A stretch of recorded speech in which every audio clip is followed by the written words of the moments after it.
चलिए फिलहाल रुक करते हैं मध्य प्रदेश की ओर, जहां 24 सीटों पर होने वाले उपचुनाव का रोमांच अपने चरम पर पहुंच रहा है। सत्ता के संग्राम में आज हम आपको आगर विधानसभा क्षेत्र लेकर चलेंगे और जानेंगे यहां के मौजूदा सियासी समीकरण।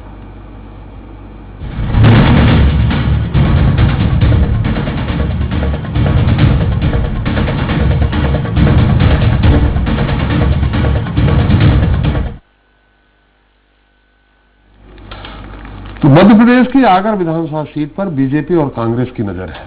दोनों ही दल जीत का फार्मूला तैयार करने में लगे हैं। आगर सीट पर बीजेपी विधायक मनोहर ऊंटवाल का कब्जा था। ये सीट इसी साल जनवरी में उनके निधन के बाद खाली हुई है। यहां उपचुनाव कब होगा ये फिलहाल तय नहीं है। माना जा रहा है कि कोरोना संकट के चलते चुनाव होने में देरी हो रही है, लेकिन फिर भी यहां जीत हासिल करने के लिए अभी से सह और मात का खेल शुरू हो गया है। हालांकि कांग्रेस के लिए यहां बीजेपी को परास्त करना आसान नहीं होगा, क्योंकि साल 2003 से बीजेपी यहां लगातार जीत दर्ज करती आ रही है। हाँ, कांग्रेस के लिए कुछ राहत वाली बात है तो ये कि पिछली बार उसकी हार का अंतर बहुत कम था। इस सीट पर ऊंटवाल को 3000 से भी कम मतों से जीत मिली थी। खैर, अब की बार मुकाबला कैसा रहेगा, मौजूदा राजनीतिक हालात क्या हैं, इस पर चर्चा शुरू करें। आइए उसके पहले देखते हैं रिपोर्ट। तो प्रदेश में उपचुनाव की तारीखों के ऐलान से पहले ही सियासी हलचल तेज हो गई है। प्रदेश की जिन 24 सीटों पर उपचुनाव होना है उनमें आगर मालवा भी शामिल है। ये सीट बीजेपी विधायक मनोहर ऊंटवाल के निधन के बाद से रिक्त हुई है। आगर विधानसभा सीट शाजापुर जिले के अंतर्गत आती है। यहाँ पर करीब 2,10,000 मतदाता हैं। अनुसूचित जाति के लिए आरक्षित इस सीट पर सोंधिया जाति के मतदाता सबसे ज्यादा है। उपचुनाव में बीजेपी और कांग्रेस से कौन मैदान में उतरेगा ये फिलहाल तय नहीं है, लेकिन यहाँ हाथ का कमल पर भारी पड़ना आसान नहीं होगा। दरअसल इस सीट पर बीजेपी का दबदबा रहा है। यहाँ 7 बार के चुनाव में कमल ध्वज ही लहराया है। वहीं बीते 4 चुनावों से बीजेपी इस सीट पर जीत हासिल करती आ रही है। बात क्षेत्र की समस्याओं की करें तो इनकी भरमार है। यहाँ जनता आज भी बुनियादी सुविधाओं के लिए तरस रही है। स्वास्थ्य सुविधाओं की हालत बेहद खराब है। अस्पतालों में स्टाफ और जरूरी संसाधनों की कमी है। स्वास्थ्य के साथ शिक्षा का भी हाल बेहाल है। स्कूली शिक्षा की स्थिति तो खराब है ही, उच्च शिक्षा में भी आकर पिछड़ा नजर आता है। इसके अलावा बेरोजगारी भी एक बड़ी समस्या है। क्षेत्र में बड़े उद्योग नहीं होने के चलते युवा रोजगार की तलाश में पलायन करने के लिए मजबूर है। आगर में विकास की रफ्तार क्या है, इसका अंदाजा इस बात से लगाया जा सकता है कि अभी तक रेल कनेक्टिविटी तक क्षेत्र नहीं जुड़ पाया है। अब ऐसे में इस सीट पर उपचुनाव की जंग कौन जीतता है ये देखना दिलचस्प होगा। Bureau report, Swaraj express. तो आगर विधानसभा सीट पर उपचुनाव की जंग कितनी जोरदार होगी, इस पर बात करने के लिए हमारे साथ स्टूडियो में मौजूद रहेंगे वरिष्ठ पत्रकार अरुण पटेल जी तो रहेंगे ही। आगर से हमारे ब्यूरो चीफ आगर के रामेश्वर योगी भी हमारे साथ जुड़ेंगे। इसके साथ बात करेंगे विधानसभा क्षेत्र के बीजेपी और कांग्रेस के नेताओं से भी, उम्मीदवारों से भी कि आखिर क्या होगा। रामेश्वर, क्या स्थिति बनेगी इस बार? विपिन वानखेड़े ऐसा लग रहा था जीत जाएंगे 2018 के चुनाव में, लास्ट में अंतिम समय पर उनकी स्थिति कमजोर हुई थी और मात्र जीत का अंतर बहुत कम रह गया था और लगभग ये तय है विपिन वानखेड़े उधर से चुनाव लड़ेंगे ही। तो क्या मनोहर ऊंटवाल के बेटे उनको टक्कर देंगे? क्या स्थिति रहेगी, क्या सियासी समीकरण है? खासकर सोधिया जात का वहां बहुत प्रभाव है। सोधिया जात से कौन आता है? देखिए, ऐसी सर मैं आपको जानकारी इस बारे में देना चाहूंगा। पिछली बार जो चुनाव समीकरण थे वो काफी अलग थे। जो इन एक साल में जो समीकरण बदले हैं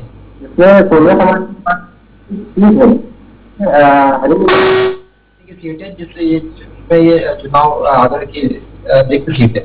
और इसमें मैं आपको जानकारी देना चाहूंगा सर, जब विपिन वानखेड़े जी पिछली बार खड़े हुए थे मनोहर ऊंटवाल जी के खिलाफ, उस दौरान कहीं ना कहीं शिवराज जी का थोड़ा सामान्य वर्ग में विरोध था, जिसके कारण थोड़ा सा कई बार ये देखने में आया था कि जो सामान्य पिछड़ा वर्ग के वोट थे वो कहीं ना कहीं मतलब शिवराज के खिलाफ थे। लेकिन इस बार जो एक साल बदला है और कमलनाथ की सरकार में किसानों ने कुछ चीजें देखी हैं और सामान्य वर्ग ने कुछ चीजें देखी हैं, तो वापस कहीं ना कहीं इस बार ये कह सकते हैं कि बीजेपी की ओर से चेहरा जो भी हो, लेकिन इस बार बीजेपी टक्कर देने को पहले से भी ज्यादा मजबूत स्थिति में रहेगी। टक्कर क्या, बीजेपी तो पहले जीती थी। विपिन वानखेड़े जी हैं हमारे साथ जो पिछले चुनाव में उम्मीदवार थे कांग्रेस के और आगे भी हमें उम्मीद है पटेल जी कि पूरी तरह से विपिन वानखेड़े जी ही होंगे उम्मीदवार।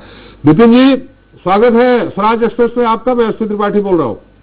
जी नमस्कार त्रिपाठी जी। नमस्कार विपिन जी, फिर से चुनाव होने जा रहे हैं। हमारे वहां के जो ब्यूरो चीफ उनका कहना है कि पिछली बार कुछ कारण से जो सवर्ण मतदाता थे शिवराज जी से नाराज थे, लेकिन अब वो डाइल्यूट हो गए हैं और इसमें भी मात्र 2500 के अंतर से आप चुनाव हारे थे। ऐसी स्थिति में अगर वो डाइल्यूट हो गए हैं तो इस बार किस आधार पे आप चुनाव जीतने का दावा कर रहे हैं? देखिए, पिछले चुनाव का जो मुख्य बिंदु था वो ये नहीं था कि सवर्ण मतदाता नाराज थे, मुख्य बिंदु ये था कि किसान शिवराज सिंह जी से नाराज था।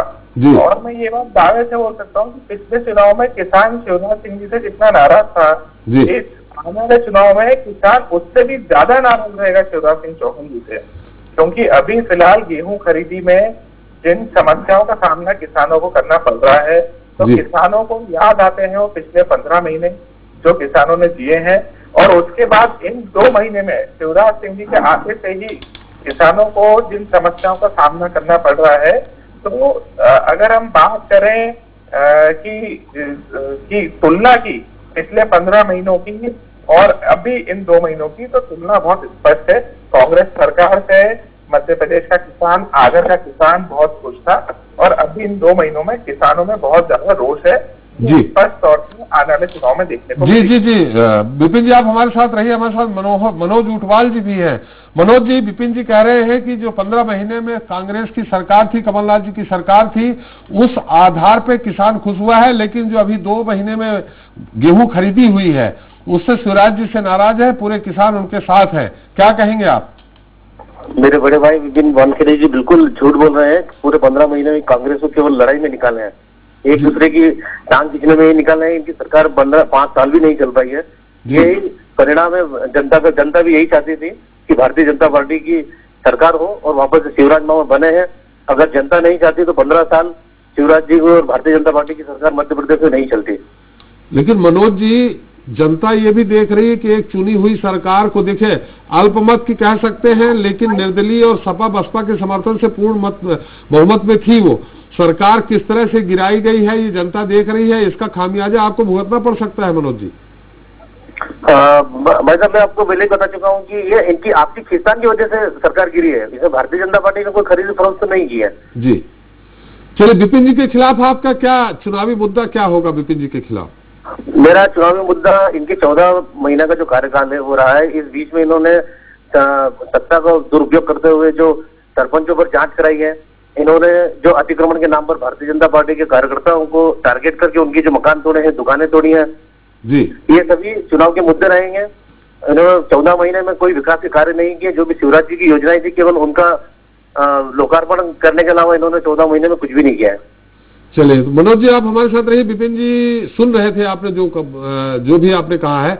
विपिन जी, आपने सुना मनोज जी की बातों को? हाँ जी, बिल्कुल बिल्कुल। चलिए, आप कुछ उत्तर देना चाहेंगे? उन्होंने कहा कि टारगेट किया है जिस तरह से।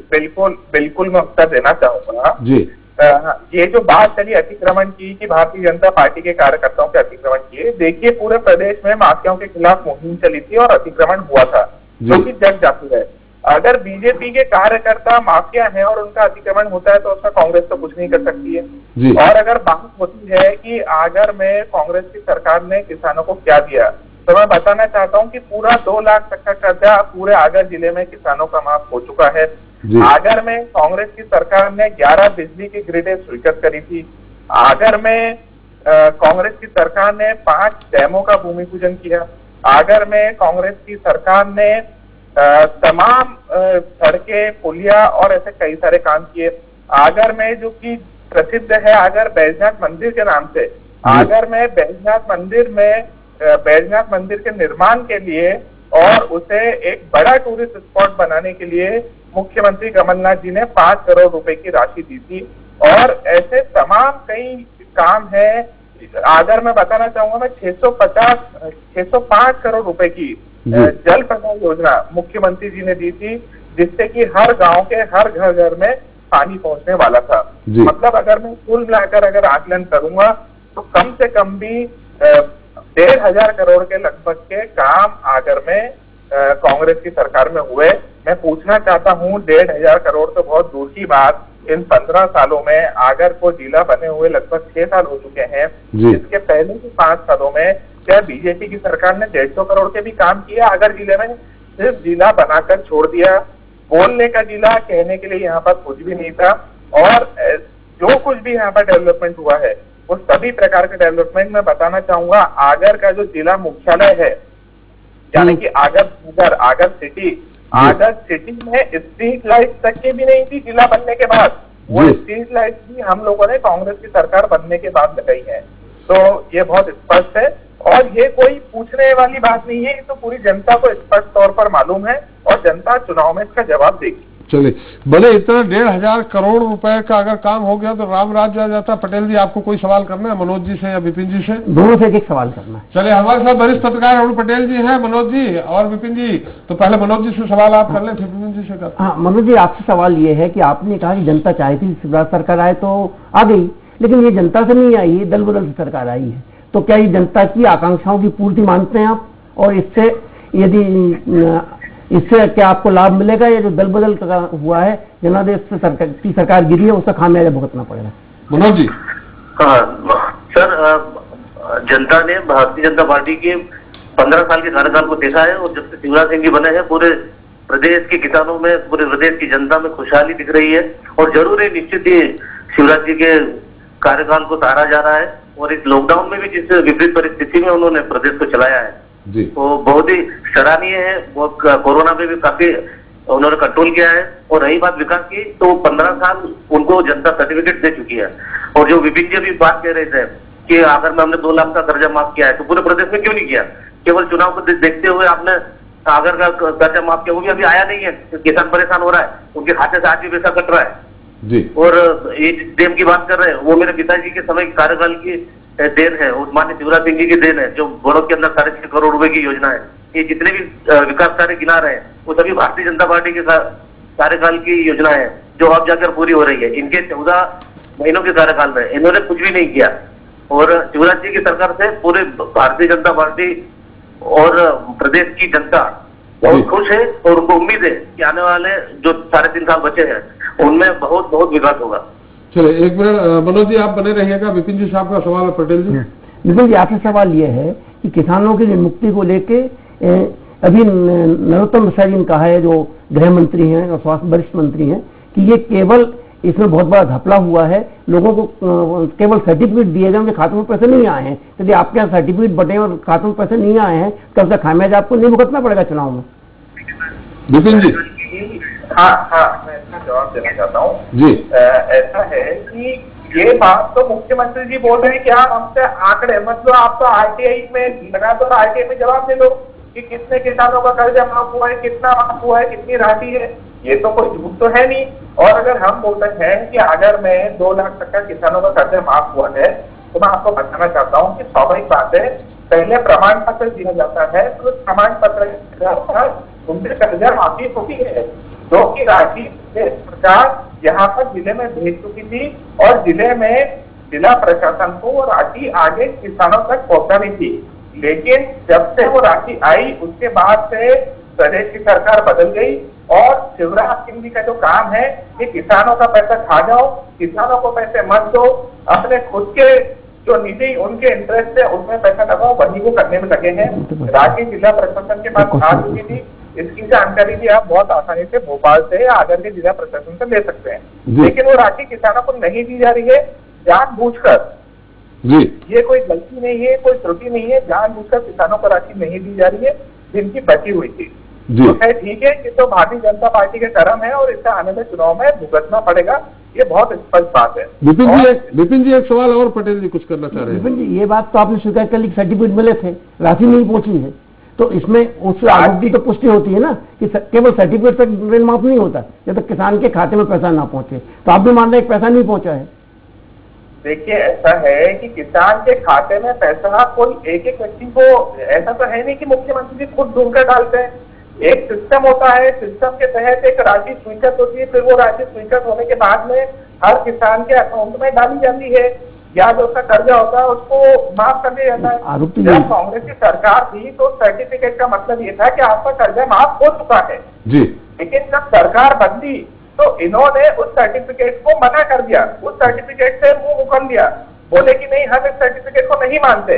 इसमें कांग्रेस सरकार की कोई गलती तो है नहीं, कर्जा माफी का तो सर्टिफिकेट ही दे सकते हैं, सर्टिफिकेट दिया गया। लेकिन भाजपा की सरकार आने के बाद इन लोगों ने मना कर दिया। किसानों का पैसा खाने की मंशा है, किसानों के साथ अन्याय हो रहा है, किसान पहले ही प्रताड़ित है, किसान को उसकी फसल का दाम अच्छा नहीं मिल रहा है। आप यहाँ पे अपना कोई रिपोर्टर हो आपके चैनल का तो हो गए, निश्चित तौर पर पता कर सकते हैं। यहाँ पे 5-5, 6-6 दिन से किसान सोसाइटी में खड़े हैं, कभी बोलते हैं बारदान नहीं है, कभी बोलते हैं परिवहन की व्यवस्था नहीं है। 5-5 दिन से हमारे क्षेत्र का किसान भूखा प्यासा यहाँ पर परेशान हो रहा है, उसका गेहूं खरीदा नहीं जा रहा है। इसके अलावा भी तमाम समस्या है। यहाँ पर बिजली के बिल की अगर मैं बात करूं, जिन लोगों का बिजली का बिल 100 रुपए आता था, 200 रुपए आता था, आज उनका बिजली का बिल 5,000, 10,000। संक्षेप में विपिन जी, संक्षेप में, चूंकि इतना लंबा कहेंगे तो मनोज जी से हम उत्तर नहीं ले पाएंगे। और आपने कहा आपका कोई रिपोर्टर हो पता कर ले, हम जुड़े हुए हैं साथ में रामेश्वर योगी हमारे ब्यूरो चीफ है। रामेश्वर, जो विपिन जी कह रहे हैं उसमें कितनी सच्चाई है? मनोज जी भी सुन रहे हैं और विपिन जी भी सुन रहे हैं।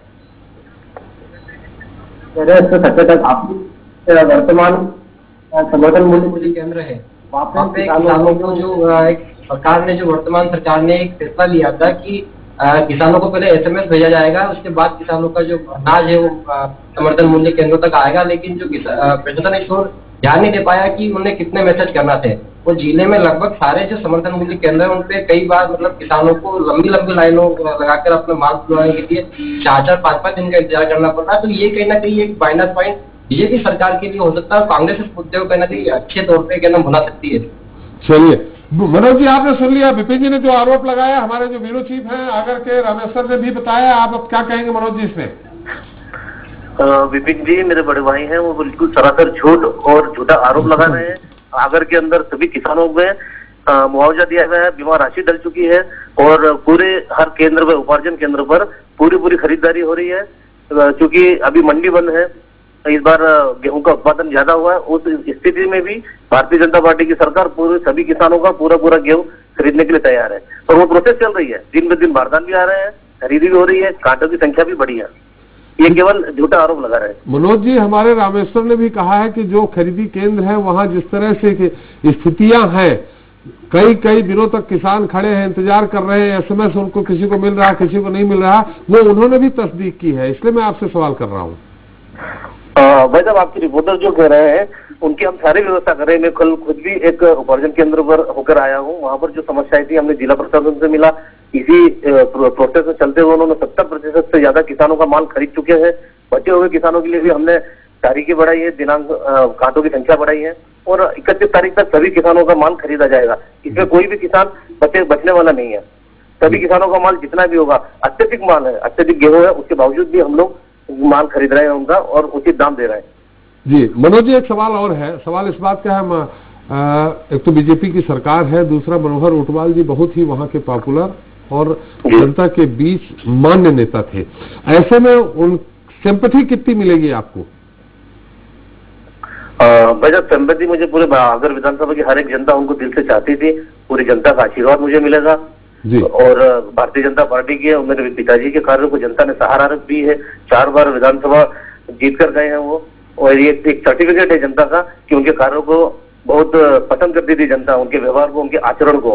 कभी भी उन पर बेदाग क्षति रही है, कभी 1 रुपए का मेरे पिताजी पर दाग नहीं रहा है। और आज भी उन्हीं के आशीर्वाद से आगर की जनता एक बार फिर भारतीय जनता पार्टी को चुनकर भोपाल भेजने का काम करेगी। जी विपिन जी, एक तो बीजेपी की सरकार का लाभ मिलता है उपचुनाव में, दूसरा मनोज जी के साथ उनके पिताजी का सहानुभूति लहर, कैसे निपटेंगे आप विपिन जी?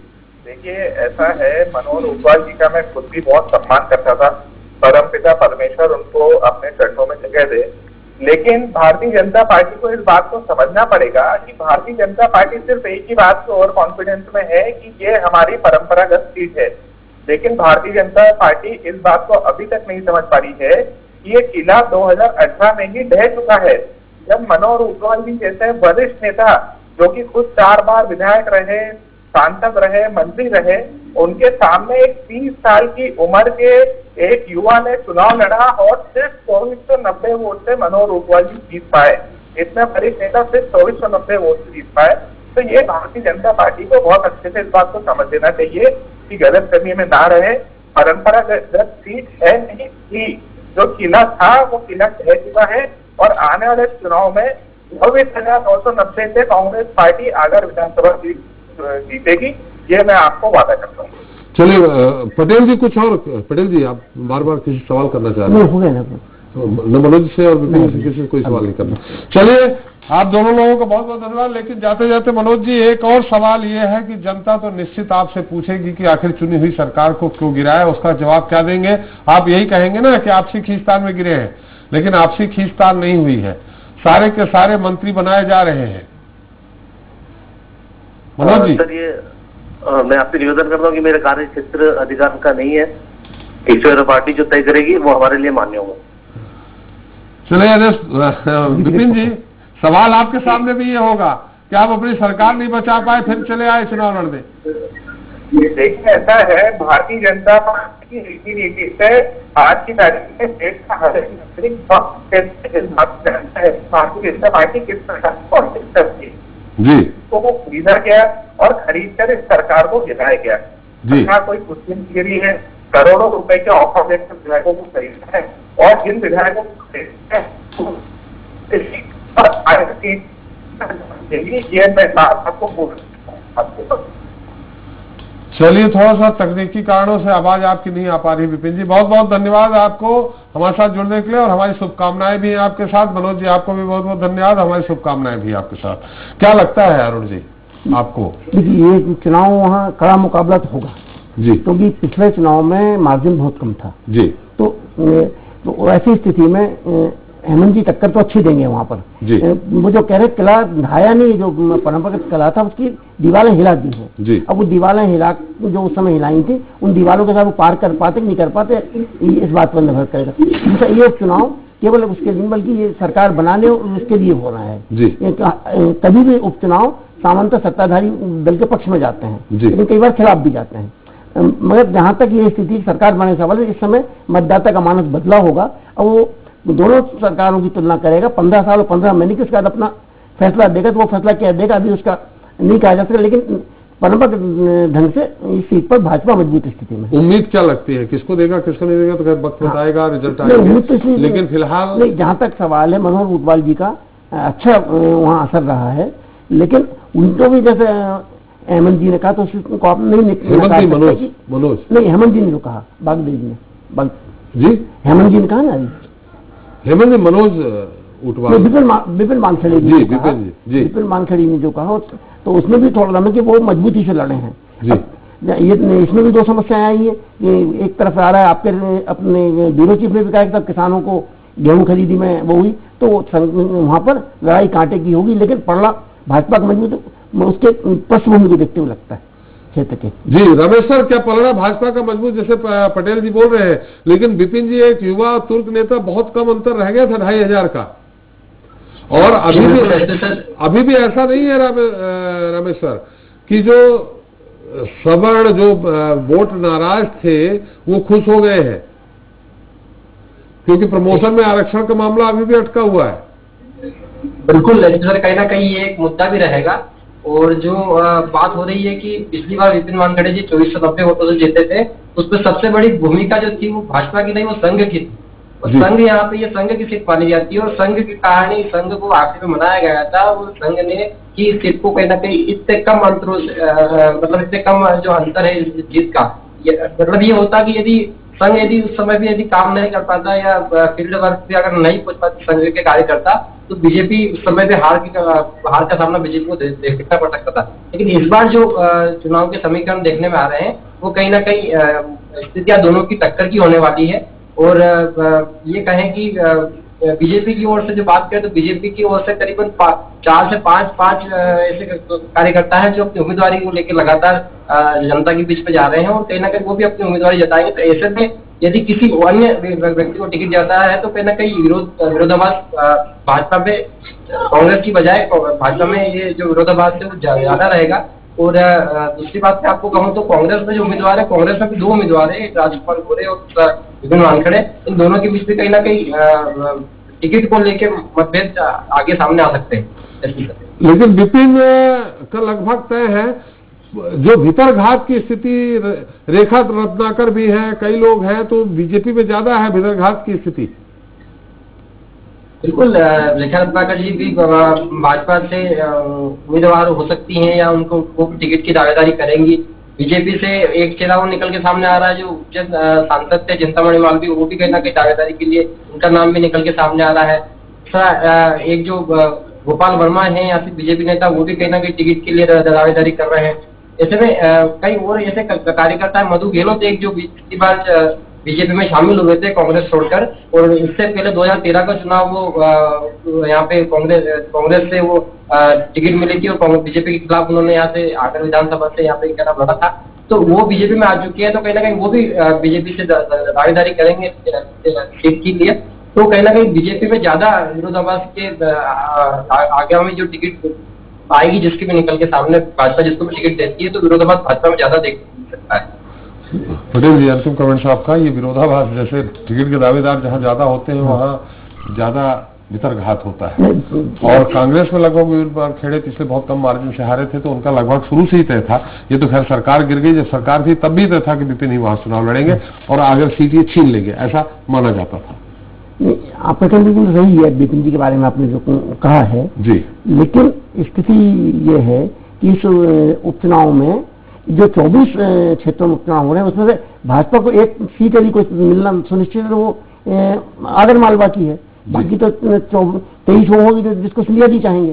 तो आगर और जोरा नहीं, जोड़ा तो सिंधिया जी क्लेम करेंगे, उनका कैंडिडेट था, कांग्रेस से जीता था, उनके कोटे का था उस समय, तो वो क्लेम कर सकते हैं। लेकिन एक सीट जो सीधी सीधी भाजपा को मिलना, वो और भाजपा पूरी कोशिश करेगी कि उसकी ये सीट बचाए, और कांग्रेस इसलिए विपिन जी को काफी मेहनत करना पड़ेगी इस चुनाव में। नतीजे क्या होंगे तो अभी नहीं कहा जा सकता, लेकिन टक्कर जोरदार होगी।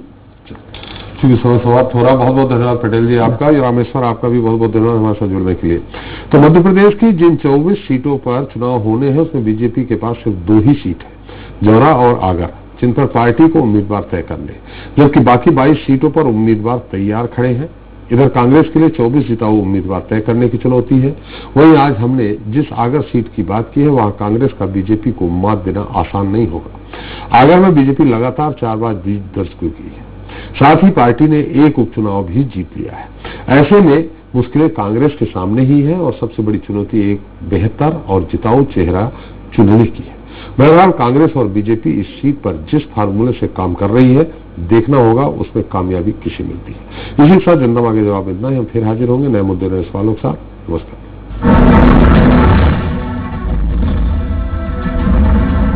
आप देख रहे थे नंबर 1 प्रोग्राम जनता मांगे जवाब।